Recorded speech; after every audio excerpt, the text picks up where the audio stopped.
YouTube, how we doing? Pass the prop back here yet again, back-to-back days, coming at you guys with some MLB action today. We got a Thursday slate that's actually pushed back. I kind of like it. We can actually get some time to make things happen. So join as always. Bye, my guy Stu. How you doing, man?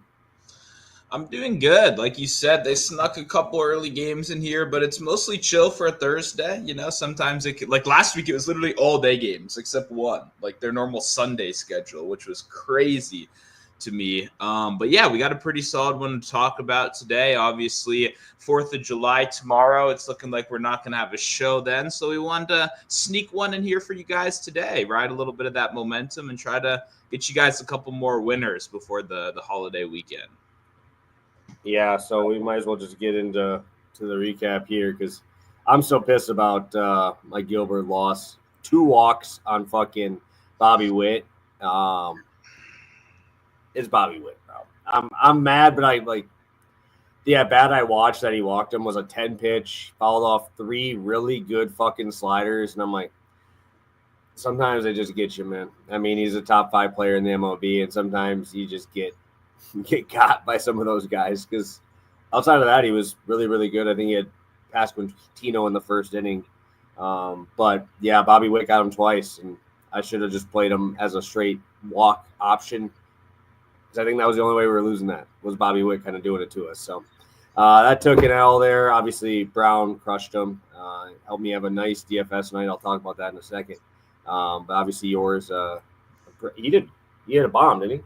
Yes, sir. Yes, sir. We went deep. Obviously, Seager got the job done. It was funny, too, because right before, Simeon hit a homer with him grounding out in the at before with 2 guys on base. That was a little tilting. It was looking like it could get a little scary, but Seager did what he does best. He hit the ball very, very far and cashed this ticket. Got a little bit of a homer action as well, so that was always nice. But, yeah, pretty good slate yesterday. Obviously, was happy to get the Seager one. And, yeah, that Gilbert loss was rough. I also had Brown. I lost him in every single way because I had 6 paired with Mackenzie Gore, who got, 1 strikeout or something.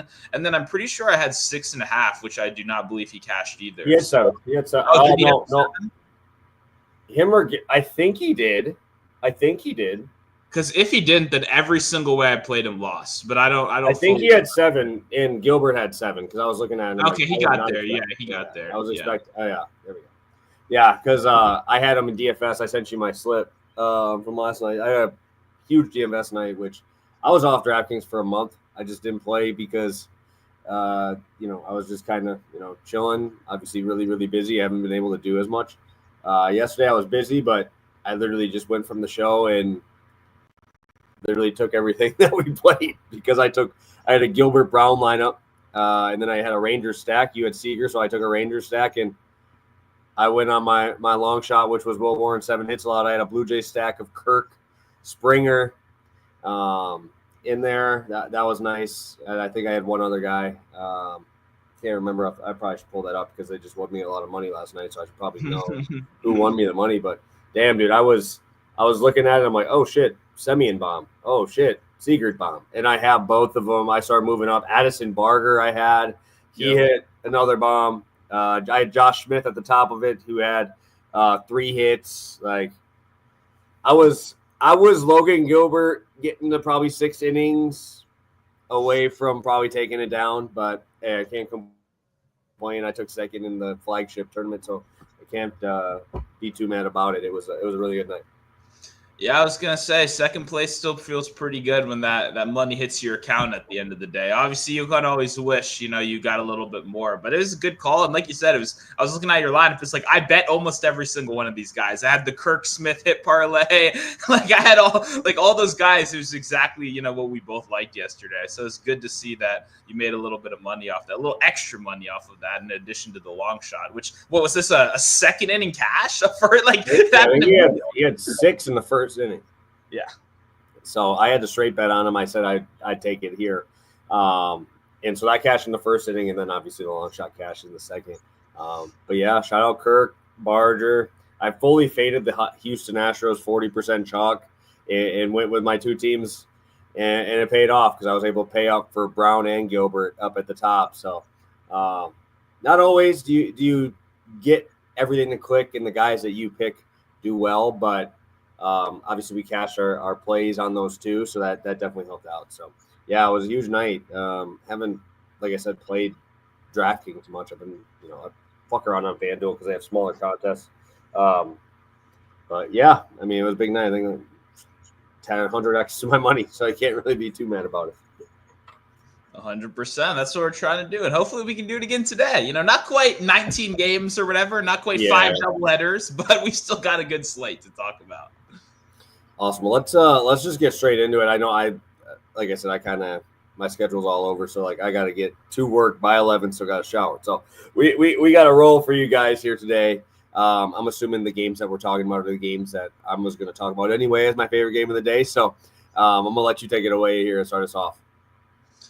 Sounds good. Jumping right into the props. Like you said, this, besides the game you're going to talk about, this is probably my favorite game right here on the slate. We got Angels and we got Atlanta, and the reason that is, we talked about him a little bit. I don't think he's actually lined up with show days that much, but neither of us are big fans of Bryce Elder. And we get a pretty good spot to fade him. I mean, the recent form has been obviously really bad. Like if you've watched these last couple of games, he had that 8-inning start against San Fran, which was his best of the year. And then since then, 3.1 innings, where they, 7 hits, 4 earned runs to Chicago. Then he struggled versus Miami. And then last week was obviously the worst. 2 innings, 9 earned runs, 3 bombs against the Philly lineup. If you look really at what Elder struggled with, I mean, it's the home runs. It's the hard contact. It's the barrels. And that's not a recipe for success against the Angels because they're not a high average team. But they come out there and they swing for the fences. And right now, the whole lineup isn't stacked, but the top of that lineup, the first 4 or 5 batters is actually pretty strong. Obviously, you got Trout there as well. You got Neto, who I did want to bet on Neto, but Neto hasn't even gotten a hit in like the last 5 games. He's on a little bit of a downswing right now. And the price was still 2.5 hits, runs, RBIs on a guy on a downswing. You know what I mean? So I'm not really as into that.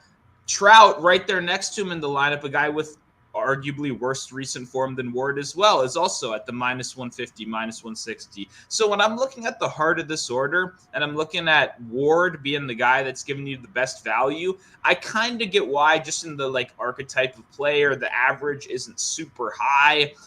You're more relying on, the doubles, the homers, the hard contact here, but still a -110 price versus like the rest of the middle of that lineup to me just stuck out obviously as like, this is pretty good value. If I believe in the team's success against Elder at the top of this lineup, if I believe that the hard contact, the barrels are going to come back to bite him, then I think going to Ward is a pretty good gamble right here. And it's the same thing I talked about with Seager yesterday. I'm tossing a couple bucks on the homer. It's +500. He obviously can drive himself in. He has 20 bombs so far this season. Like, the recent form is really good. Over his last 7 days, he's hitting .419. Over his last 30 days, .279, which is obviously very good for a guy that's around, .235 on the season. But even then, when you just look at home road splits, he's up to .267 on the road so far this year. So he's been much better on the road. He has more bombs on the road. Like, pretty much everything across the board has been a little bit better.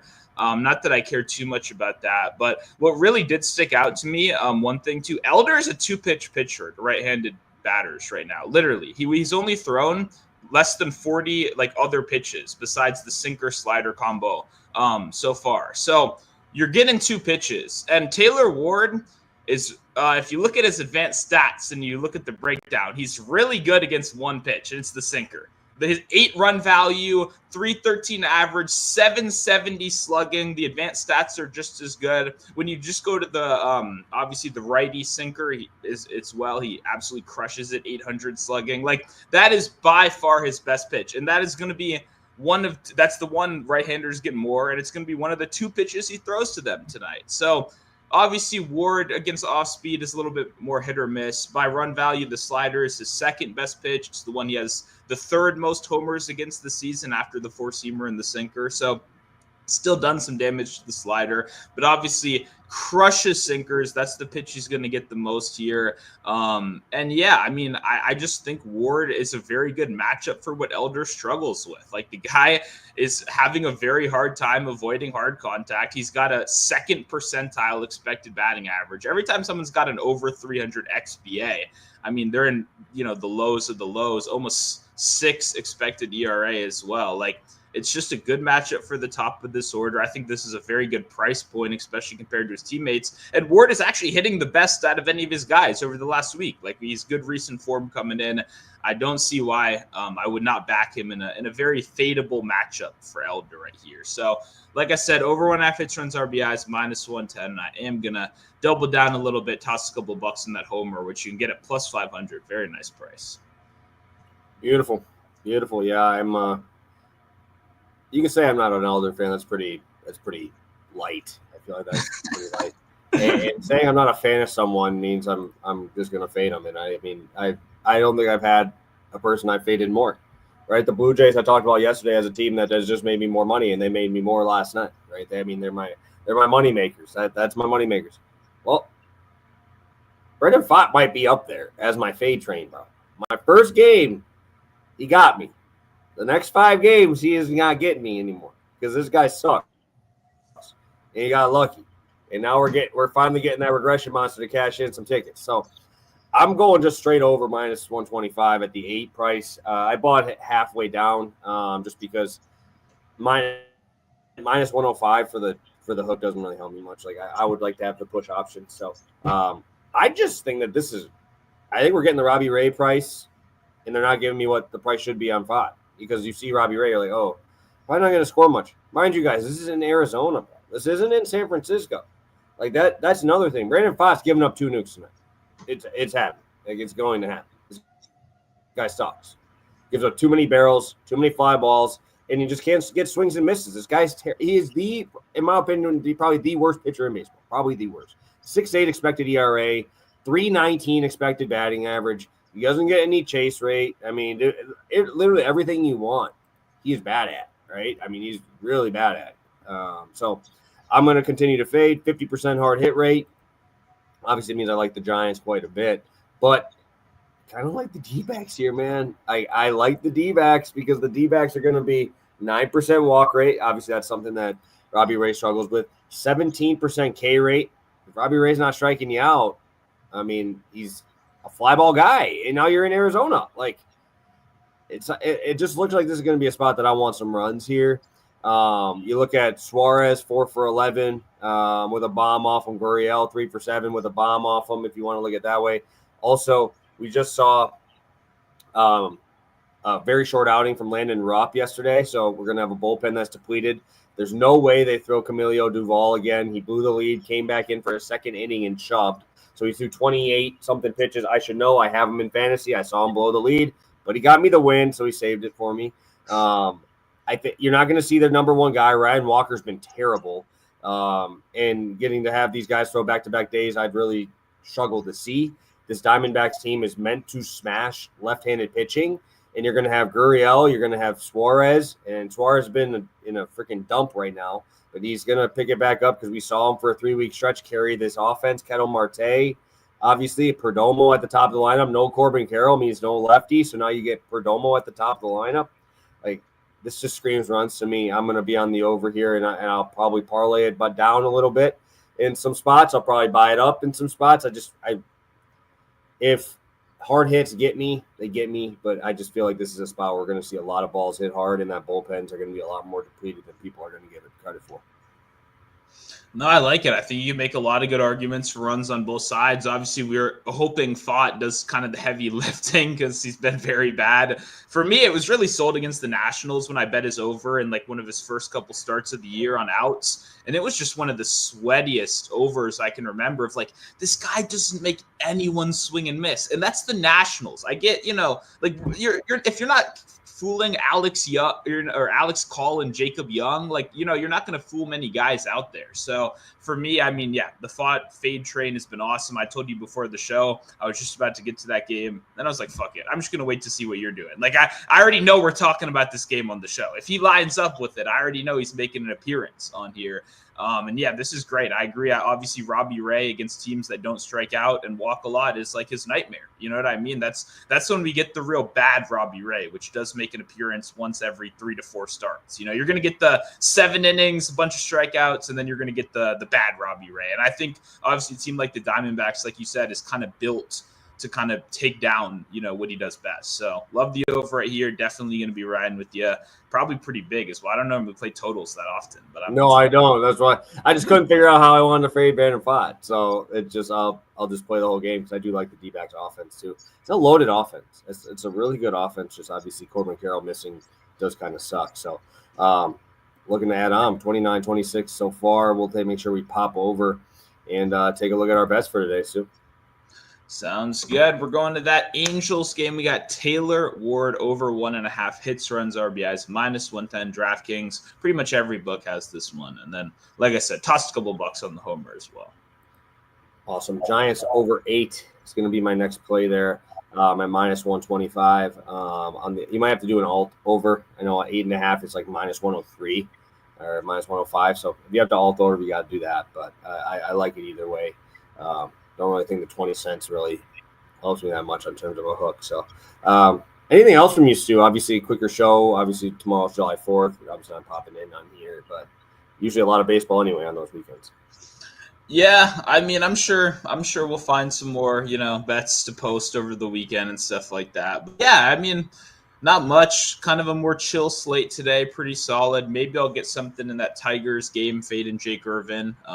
Maybe Riley Green, Homer, or something like that. It's down to like 270 in some spots, but he would have had 3 yesterday if Young didn't rob one from over the fence as well. So that guy's crushing it right now. So something like that. I probably won't have a newsletter today. Probably just a Twitter post. So be on the lookout for that. And like I said yesterday, probably some like NBA free agency talk sometime this weekend as well, because a lot of fun stuff happened and definitely would be good to just catch up on it all. Maybe I'll find a nice guest or something and just start yapping for like an hour about random stuff that only like 10 basketball fans care about. But that's the fun part about being a fan, So that's really all I've got, like the play today. Hopefully we keep that momentum going. And yeah, like the video, leave a comment, and all that good stuff as well. Yeah, we always appreciate that, guys, when you're able to pop in here and hit the like button. For me, I actually have my half marathon the day after July 4th. We have our run on the 5th. So we'll see how it goes. Training's been okay. It's just going to be hot, man. It's going to be hot, and hopefully the clouds stay over for at least the first half. So my first 6 don't feel like I'm in a fucking sauna and can't breathe. So be my first one. But that'll be July 5th. So that'll be Saturday morning, very early. So don't expect any videos on that day. I'll probably be fucking wiped and beat the shit. So that's my Saturday. Yeah, I'm doing the exact opposite. I'm going to my buddy's DJ set. So not quite health and, all that stuff. But hey, we all celebrate in different ways. And yours is much more commendable than mine. So good luck with that. Hopefully you kill it and, survive the heat and all that good stuff. Yeah. Kill it is a bold statement. I am just trying to finish. And the first one, 2 hours, 20 minutes. If we can stay under that, I'm going to be happy. If I just don't walk part of it, that's another thing too. That shit's just so long. You're just running straight for 2 hours, bro. Goddamn. I'm just sweating thinking about it a little bit here. So we'll see how it goes. Hopefully, we survive and we're back here on Monday with you guys. I know Mondays are tough ones for me, but we'll try to figure it out. So, we appreciate you guys. Happy July 4th, and hopefully we'll be able to talk about some winners. Make sure you follow over on Twitter. I'm sure we'll drop a couple more throughout the day. But best of luck, and stay safe over July 4th. No holding fireworks, boys. So have a good one, and catch you Monday. Learn from JPP.